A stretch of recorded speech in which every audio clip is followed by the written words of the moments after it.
네, 여러분 안녕하세요. 하이데거와 현상학 세 번째 영상입니다. 이번 시간에는 현상학의 이념에 대해서 알아보려고 합니다. 저희가 계속해서 한전숙 교수님의 현상학이라고 하는 저서를 살펴보고 있습니다. 언제나처럼 오늘 이 영상이 저서에서 어느 위치에 있는가 말씀을 드리고 이야기를 진행해 보고자 합니다. 현상학 책은 우선 머릿말이 있고요. 그리고 서론이 있습니다. 그리고 현상학의 이념이 있습니다. 그리고 기술적 심리학,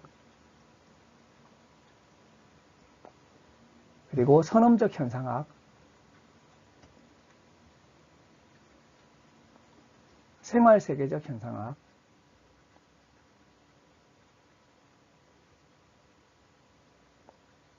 그리고 맺는 말이 있습니다. 우리는 머릿말은 하지 않고요. 그리고 지난 시간에 서론에 대해서 살펴봤습니다. 그래서 서론에서 현상학적 운동이라고 하는 큰 운동을 살펴봤고요. 그리고 후설 사상의 전개에 대해서 큰 그림을 한번 그려보았습니다. 이번 시간에는 현상학의 이념이라는 주제를 다루어 보려고 합니다. 한번 영상을 함께 살펴보시도록 하시죠. 후설은 빈 대학에서 수학 논문으로 박사학위를 받았습니다. 여기서 알 수 있듯이 후설의 경력의 첫 출발은 수학자였다는 사실을 알 수 있는 거죠. 그리고 베를린 대학에서 수학과 조교로 있다가 다시 빈 대학에 왔는데 여기에서 브렌타노의 강의를 듣고 수학에서 철학으로 옮겼다는 것입니다. 브렌타노의 강의를 듣고 후설은 이렇게 생각을 했다고 합니다. 철학도 가장 엄밀한 학이라는 정신에서 다루어질 수 있고 또 다루어져야 한다라고 하는 이런 확신을 얻었다는 거죠. 여기에서 눈에 두드러지는 것이 바로 가장 엄밀한 학이라는 그런 이제 말이라고 할 수가 있겠습니다. 그래서 후설이 수학에서 철학으로 인생의 진로를 바꾸고 철학에 평생을 헌신하면서 철학을 시작할 때 이 철학에 대해서 가졌던 포부가 뭐였냐면 바로 엄밀한 학이라는 거죠. 그래서 후설은 철학의 궁극적 이념을 엄밀한 학으로서의 철학으로 잡았다는 것입니다. 이 이제 용어가 굉장히 중요하죠.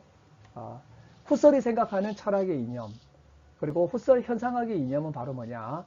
엄밀한 학으로서의 철학이라고 하는 거죠. 그래서 엄밀학이라고도 하기도 합니다. 이 엄밀한 학으로서의 철학이라고 하는 이런 철학의 이념은 철학의 시작부터 추구되어 왔지만 철학이 첫 출발할 때부터 엄밀한 학으로서의 이제 철학이 되려고 했던 거죠. 하지만 실현되지는 못했던 것입니다. 후설은 바로 철학의 원래 이념, 엄밀한 학으로서의 철학이라고 하는 이 이념을 실현하고자 합니다. 그렇다면 엄밀한 학으로서의 철학이라고 하는 말은 이해를 했다고 치면 도대체 엄밀한 학이라고 하는 것을 뭘 말하는 것인가 라고 한번 생각해 볼 수 있다는 거죠. 이 브렌타노에 대한 해상이나 로고스에 실린 엄밀한 학으로서의 철학이라고 하는 글을 볼 때 1차적으로는 수학의 엄밀성을 고려하고 있다는 사실을 알게 됩니다. 이 수학은 예로부터 모든 학문의 모범이었죠. 그리고 특별히 수학의 모범을 의식적으로 추구한 것이 바로 뭐냐? 근대 대륙 합리론이죠. 그래서 데카르트, 스피노자, 라이프니츠 이런 분들인 거죠. 특히 이제 대륙 합리론의 시조인 데카르트는 후설이 특별히 높이 평가하는 학자죠. 그래서 후설이 쓴 저서 가운데 데카르트적 성찰이라고 하는 것도 있는 거죠. 특별히 이 데카르트는 학문의 전면적인 개혁을 내세우며 수학의 방법의 도입을 되풀이해서 주장했다는 것입니다. 특히 데카르트는 진리를 확실하게 인식하기 위해서 인간에게 허용된 길이 뭐냐? 명증적 직관과 필연적 연역을 강조했다는 것입니다. 명증적 직관과 필연적 연역. 이것이 확실하게 진리를 인식할 수 있는 방법이 된다는 거죠. 바로 직관과 연역을 강조한 것인데 이게 바로 기하학의 방법이라는 것입니다. 데카르트는 수학자이기도 한 것이죠. 그리고 수학의 방법을 철학에 도입하기를 강하게 주장했던 그런 철학자였던 것입니다. 이 기하학이라고 하는 것이 가장 정확한 학문이라고 일컬어졌던 이유는 자명한 공리에서 시작해서 엄밀하게 논리적으로 증명하는 이러한 방식을 추구함으로써 이 기하학이라고 하는 학문은 여타 다른 학문보다 더 믿을 수 있고 확실하고 정확한 학문으로 자리매김하게 되었던 거죠. 이것이 철학자들에게 큰 영감을 주었던 것을 보게 됩니다. 데카르트가 성찰에 대한 논박, 답변에서 이 신존재 증명과 정신과 물체의 차이에 대한 증명을 기하학적 방법에 따라서 하고 있는 거죠. 그래서 이제 우리가 보통 보게 되는 성찰은 데카르트의 성찰록만 있는데 사실 데카르트가 그걸 여러 학자들에게 이렇게 이제 보여주면서 그에 대해서 답변하는 그런 이제 내용이 실려 있는 좀 더 큰 규모의 성찰록이 있죠. 이제 또 번역도 되어 있습니다. 우리 말로. 이때 이제 논박 제2에 대한 답변에서 신존재 증명과 정신과 물체의 차이에 대한 증명을 데카르트가 기하학적 방법에 따라서 하고 있다는 거죠. 스피노자의 윤리학도 기하학적 방법에 따라서 논증된 윤리학이다 라고 하는 거죠. 스피노자도 데카르트의 철학의 원리라고 하는 또 이렇게 저서가 있는데요. 그 저서에 대한 해설서를 쓰면서 스피노자가 또 데카르트에 대한 당대 최고의 전문가 중에 한 분이죠.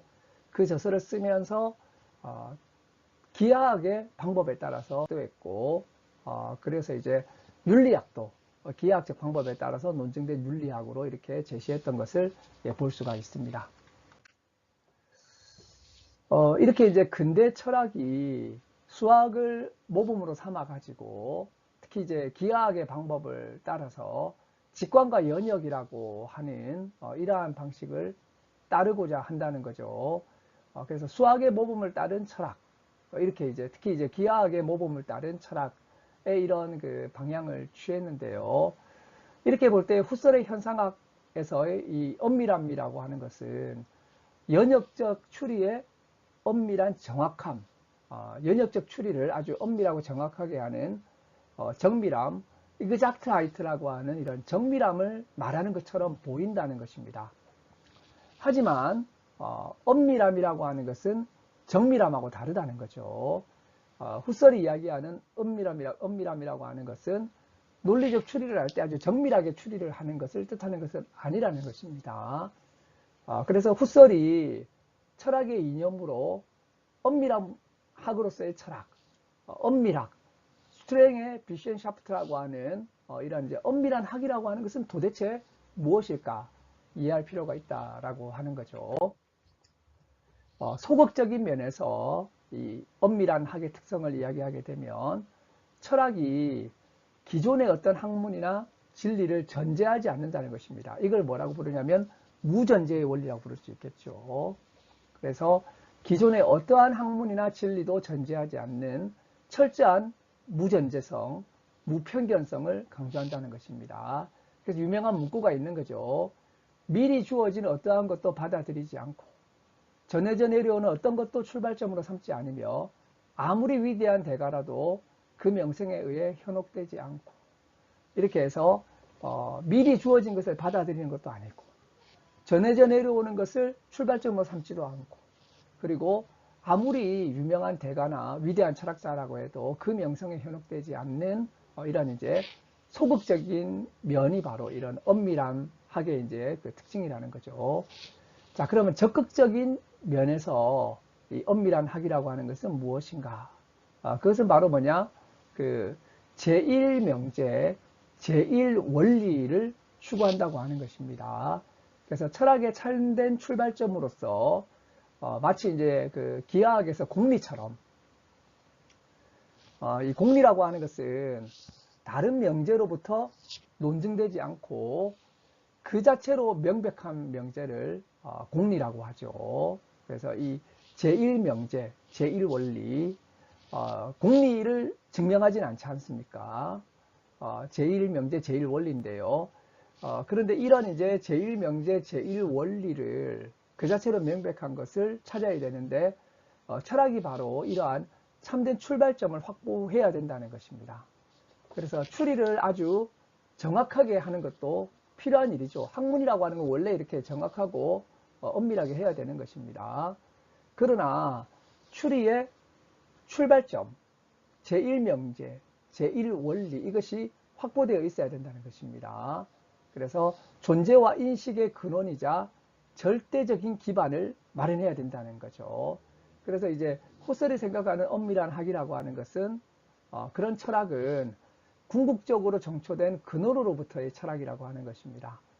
이렇게 절대적으로 정초된 학이 뭐냐? 바로 제1철학이 되는 거죠. 제1철학. 프로테 필로소피라고 하죠. 제1철학. 그래서 엄밀함이라고 하는 것은 추리의 정밀함이 아니고 중밀함도 중요하고 당연히 있어야 되는 거죠. 하지만 이 정밀한 추리의 출발점으로서 절대적인 시초와 시원을 이렇게 찾아가야 될 때의 그때의 엄밀함을 이야기하고 있다라고 하는 것입니다. 자, 그래서 여기서 드디어 제1철학이라고 하는 말이 나오게 되는 거죠. 이 제1철학이라는 말은 후설이 처음 사용한 말은 아닙니다. 이미 아리스토텔레스가 이 말을 사용했고 데카르트도 성찰이라고 하는 것이 제1철학에 대한 성찰인 것이죠. 그래서 이미 아리스토텔레스하고 데카르트가 제1철학이란 말을 사용했던 거죠. 하지만 이분들에게 있어서 제1철학이라고 하는 것은 형이상학이라는 것입니다. 형이상학.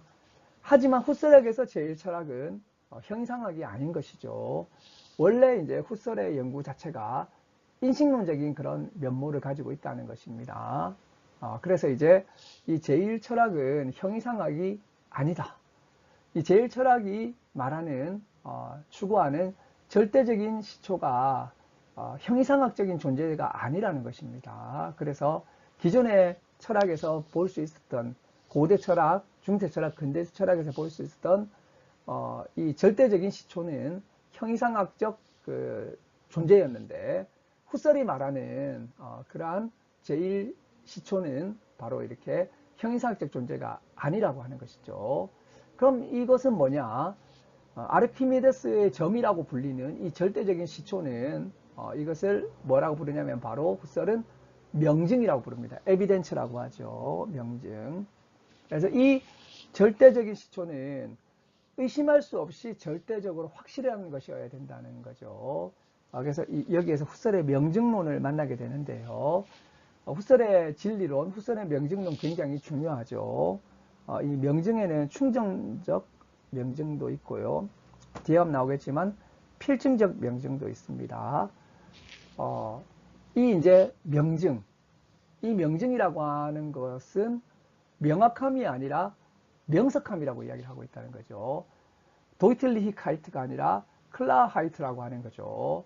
그럼 이런 이제 이 명석함, 이 명석함은 뭐냐? 이것은 명확함하고 비교한 명석함인 거죠. 명확함이라고 하는 것은 뭐냐면 판단이 모순이 없는 것을 말한다는 것입니다. 정합적이고 앞뒤가 서로 다르지 않는 정합성과 무모순성이 된다는 거죠. 이게 바로 명확함인 거죠. 하지만 명석함이라고 하는 것은 대상의 자기 소열을 말하고 있다는 것입니다. 그래서 단순히 정확한 판단이 아니라 이 자기 소열한 말은 우리에게 주어져 있다는 거죠. 스스로 우리에게 주어져 있는 양상에서 참으로 존재하는 사태, 이게 바로 명증이라고 하는 거죠. 이것이 바로 명석함이고 이것이 바로 명증이라고 하는 것입니다. 그래서 절대적 시초는 명증이어야 된다는 거죠. 이것은 형이상학적인 측면에서의 요청이라든지 이론적으로 재구성한 것이 아니라 우리 직관에 직접 제시될 수 있는, 이거 바로 이제 명석함인 것이죠. 그리고 이것이 바로 명증이라고 하는 것입니다. 이 명증이 제1철학에서 시초적인 것으로 추구되는 것이라고 후설은 이야기하고 있다는 것입니다. 자, 그래서 현상학에서 추구하고 있는 이런 이제 그 제1시초 가장 중요한 바탕, 이것은 바로 인식론적인 것인데 명확하게 이렇게 이제 인식되는 것을 넘어서 명석하게 인식되는 명정의 단계까지 이른 이러한 이제 인식, 이것이 바로 후설이 생각했던 이런 그 엄밀함이라고 하는 것입니다. 그럼 이러한 명증은 현상학의 원리와 현상학의 규범에서 찾을 수 있다는 것입니다. 자, 후설은 현상학의 원리와 규범에 대해서 이야기를 해주고 있는데요. 현상학의 원리는 원본적 직관이라고 부르죠. 그래서 이제 모든 원리 중에 원리는 뭐냐? 바로 원본적으로 부여하는 모든 직관. 이게 이제 바로 인식의 권리 원천이다. 그래서 원본적으로 부여하는 직관 혹은 이제 원본적 직관이라고 하는 것이 인식의 권리 원천이라고 이야기하고 있습니다. 이때 이제 직관이라고 할 때는 안샤옹이란 말을 쓰게 되는데요. 이 이제 그 원본적으로 부여하는 모든 직관이라고 하는 것은 바로 우리의 직각, 인투이치온이라고 하는 거죠. 우리 직각에 원본적으로 제시되어 있는 모든 것을 주어져 있는 바로 그대로 받아들이는 것을 말하는 거죠. 그리고 주어져 있는 한계 내에서만 받아들이는 것을 말하는 것이죠. 이것이 바로 이제 그 원리입니다. 원리. 그럼 규범은 뭐냐? 규범이라고 하는 것은 우리가 의식 자체 내에서 순수 내재성에서 후설에게서 이제 내재라고 하는 것은 주로 의식을 기준으로 이야기하는 거죠. 의식 안에 있을 때 내재고 의식 밖에 있을 때 초월이 되는 거죠. 그래서 순수 내재성에 있어서 본질적으로 통찰할 수 있는 것 말고는 아무것도 요구하지 마라. 그래서 여기서 본질적 통찰이 나오게 되는 거죠. 그래서 순수 내재성에서 본질적으로 통찰할 수 있는 것. 이것이 이제 규범이 된다는 것입니다. 자, 그래서 이런 그 이야기를 들어보게 되면 후설이 명증에서 찾고자 하는 이 이제 절대적 시초라고 하는 것은 두 가지 특징을 가지고 있다는 거죠. 한 가지는 의식 이론론이라고 하는 것입니다. 그리고 또 한 가지는 바로 본질 직관론이라고 하는 거죠. 그래서 이제 절대적인 시초를 어디에서 찾느냐? 바로 의식의 흐름에서 찾고 있다는 것입니다. 그래서 이제 뭐 우리가 흔히 stream of consciousness, 의식의 흐름이라고 하는 것이 이제 여기에서 사실은 이야기가 되고 있는 거죠. 후설이 이제 그런 이제 의식의 흐름이라는 용어를 사용하죠. 절대적인 시초는 바로 이 의식의 흐름에 있고요. 또한 이제 그 본질 직관에서 파악된 것이어야 된다는 거죠. 본질 직관에서. 그래서 의식 이론론과 본질 직관론이라고 하는 것이 바로 절대적인 시초에서 찾고 또 파악하고 있다는 것입니다. 후설은 이 절대적인 명증적인 궁극 시초를 어디에서 찾느냐? 바로 의식의 흐름에서 찾고 있다는 거죠. 그래서 우리가 지금까지 했던 이야기를 좀 정리하면 이런 거죠. 철학이라고 하는 것은 뭐냐? 엄밀학이라는 거죠. 엄밀학이라고 하는 것은 뭐냐? 바로 이제 명증이라는 거죠. 이 명증은 어디에서 우리가 찾을 수 있느냐? 의식에서 찾을 수 있다는 거죠.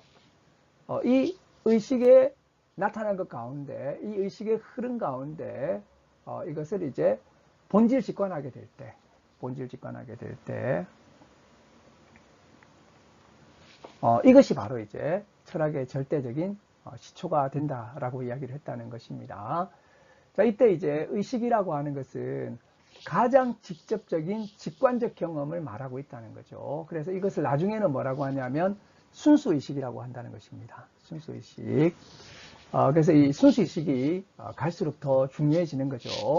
이 순수의식이 모든 진리의 궁극적 기반이 된다는 것입니다. 자, 그런데 이 후설의 이런 원리를 보게 되면 이것은 윌리엄 제임스의 근본 경험론이라든지 혹은 이제 베르그송의 순수 지속하고도 상당히 통한다고 평가할 수 있다는 것이 한전수 교수님의 평가입니다. 윌리엄 제임스의 근본 경험론, Radical Empiricism이라고 하는 것은 이제 그 실용주의라고 하는 미국의 이 철학에 있어서 굉장히 중요한 어떤 이제 그 학자가 윌리엄 제임스죠. 그 윌리엄 제임스의 근본 경험론에 이야기하고 후설의 순수의식하고 뭐 상당히 통하더라 이런 거죠.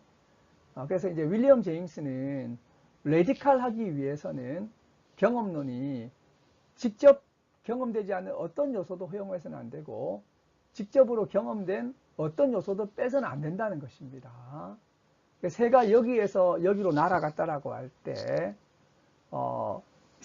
새라는 거하고 여기하고 여기라고 하는 거 이것만 있는 것이 아니라 어디로부터 어디로라고 하는 이 요소도 경험에는 있다는 거죠. 이걸 빼서는 안 된다는 거죠. 그래서 순수 경험으로 되돌아가자. 모든 진리를 순수한 경험으로부터 정초하자. 이게 바로 뭐냐면 철저 경험론인 거죠. 철저한 경험론, 근본적인 경험론을 말하는 거죠.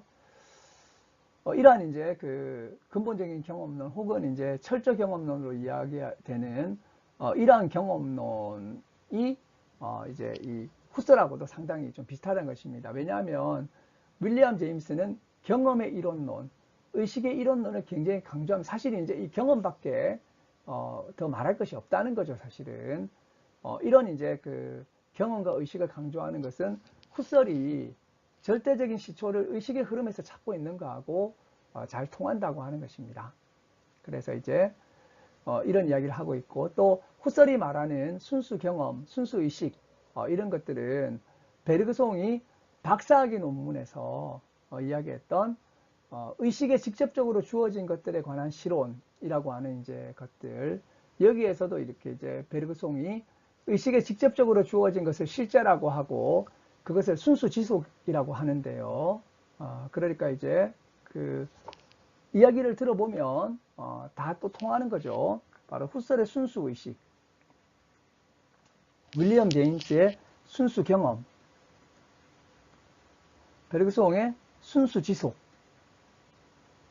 이런 것들은 다 이런 의식의 어떤 그 측면을 강조하고 있는 그러한 철학의 모습이라고 평가할 수 있다고 본다는 것입니다. 자, 이 후설에게서 모든 진리 주장의 근본 기반은 바로 원본적으로 부여하는 직관이라고 이야기를 했었습니다. 근데 이것을 또 너무 우리가 수동적으로 생각할 필요는 없다는 것입니다. 이 직관이라고 할 때 우리가 대상이 우리 의식에 제시된다는 면도 있지만 이 대상이 우리 의식에 제시되는 거죠. 직관에는. 그러나 동시에 직관에는 능동적인 파악이라고 하는 면도 있다는 것입니다. 그래서 이것은 대상에서 우리 의식에 주어진다고 할 때는 좀 수동적인 그런 이제 면이 보이는 거죠. 있습니다, 그것이. 하지만 동시에 우리 의식이 대상을 능동적으로 파악한다는 그런 의미도 있다는 거죠. 그래서 직관이라고 하는 것이 그저 거울처럼 비치게 되면 그냥 그대로 반영되는 것이 아니라 바로 규범에서 얘기했듯이 본질적으로 통찰함을 의미한다는 거죠. 그래서 그 의식의 사실이라고 하는 것이 경험적으로 그저 수용되는 것이 아니라 본질 직관되어서 능동적으로 본질 직관하는 것이라고 이야기하고 있다는 것입니다. 자, 그래서 이 모든 학적인 추리의 절대적인 시초, 이것을 찾아야 된다고 이야기하는 거죠. 이것을 어디서 찾느냐? 의식에 직접 주어진 것에서 찾는다는 것입니다. 그래서 의식에 직접 주어진 것을 어떻게 하느냐? 본질 직관한다는 거죠. 그래서 의식에 주어진 것을 본질 직관함으로써 의식에 주어졌다라고 할 때는 좀 수동적인 면이 있죠. 그러나 이것은 이제 본질 직관할 때는 능동적인 면이 있다는 것입니다. 이게 이제 바로 절대적인 시초를 파악하는 방법이라고 할 수가 있겠습니다. 이러한 이제 면모는 후설 현상학뿐만 아니라 현상학적 운동이라고 할 때의 중요한 기준이 될 수도 있다라고 이야기를 하고 있습니다. 그래서 스피겔버그는 현상학적 운동이라는 개념이 적용될 수 있는 기준은 뭐냐? 첫 번째로는 이제 직접적 직관을 강조해야 된다는 거죠.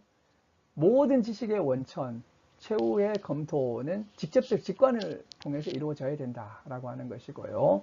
그 다음에 이제 본질 구조를 또 이렇게 통찰해야 된다는 것입니다. 순수 가능성으로서의 본질 구조에 대한 통찰. 한편으로는 이제 직접적 직관이라고 하는 원천이 있어야 되는 것이고, 이것을 본질적 구조에 대해서 통찰해야 된다라고 하는 거죠. 이거는 후설이 지금 여기서 말하는 현상학의 이념에서 말하는 이러한 이야기하고 다르지 않다는 것입니다. 그래서 과연 후설의 이러한 그 현상학의 이념은 현상학적 운동에 그대로 이어졌다는 사실을 우리가 파악할 수가 있을 것 같습니다.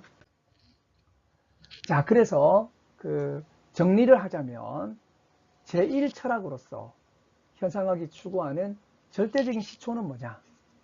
이것은 바로 본질 직관에 의해서 파악된 의식의 사실. 그래서 의식의 사실이 주어지게 되고 그것을 본질 직관한다는 거죠. 이것이 바로 절대적 시초라고 하는 것입니다. 자, 근데 우리가 흔히 이야기하기를 현상학의 방법을 사태 자체로라고 이렇게 구호적으로 말하기도 한다는 거죠. 쭈덴 자켄 젤브스트. 이 말은 사실은 하이데거가 존재와 시간에서 했던 말이죠. 그래서 이 구호는 하이데거가 존재와 시간에서 사용한 이후에 널리 퍼진 것으로 이렇게 알려져 있다는 것입니다. 물론 이것도 이제 굉장히 훌륭한 그런 이제 구호라고 할 수 있죠. 그리고 이제 학자들은 하이데거가 이 말을 후설이 스콜라 철학에 대한 설명을 하는 이 문구에서 만들어진 것이 아닐까라고 이렇게 생각합니다. 후설의 글입니다. 말의 공허한 분석을 그만두고 사태 자체를 우리는 신문해야 된다. 경험으로 직관으로 돌아가라. 이것만이 우리의 말에 합당한 권리를 부여할 수 있는 것이다. 여기까지가 후설의 이야기고요. 그래서 이제 아마 그 사태 자체를 신문해야 된다. 사태 자체를 신문해야 된다. 그리고 경험으로 직관으로 돌아가라. 이 사태 자체, 경험, 직관, 이것이 우리의 말에 합당한 권리를 부여할 수 있다라는 후설의 이 이제 말에서 여기 사태 자체란 말이 나오죠. 사태 자체. 그래서 이제 사태 자체를 신문해야 되고 경험으로 직관으로 돌아가라. 여기에서 이제 사태 자체로라고 하는 이러한 이제 그 말이 나오지 않았을까라고 한다는 거죠. 그래서 여기서 말하는 사태 자체라고 하는 것은 경험이자 직관이고, 특히 이때 이 직관이라고 하는 것은 바로 원본적으로 부여하는 직관임이 분명하다라고 할 수가 있겠습니다. 자, 이렇게 하자는 것이 바로 현상학의 이념이라고 하는 것이죠. 오늘은 이제 여기까지 우리가 살펴보면서 현상학이라는 학문이 추구하는 이념에 대해서 알아보았습니다. 우리 그 다음 영상부터 본격적으로 기술적 심리학, 선험적 현상학, 세계적 현상학이라고 하는 후설 현상학의 전개 과정을 좀 더 자세하게 알아보도록 하겠습니다. 영상 시청해 주셔서 감사합니다. 감사합니다.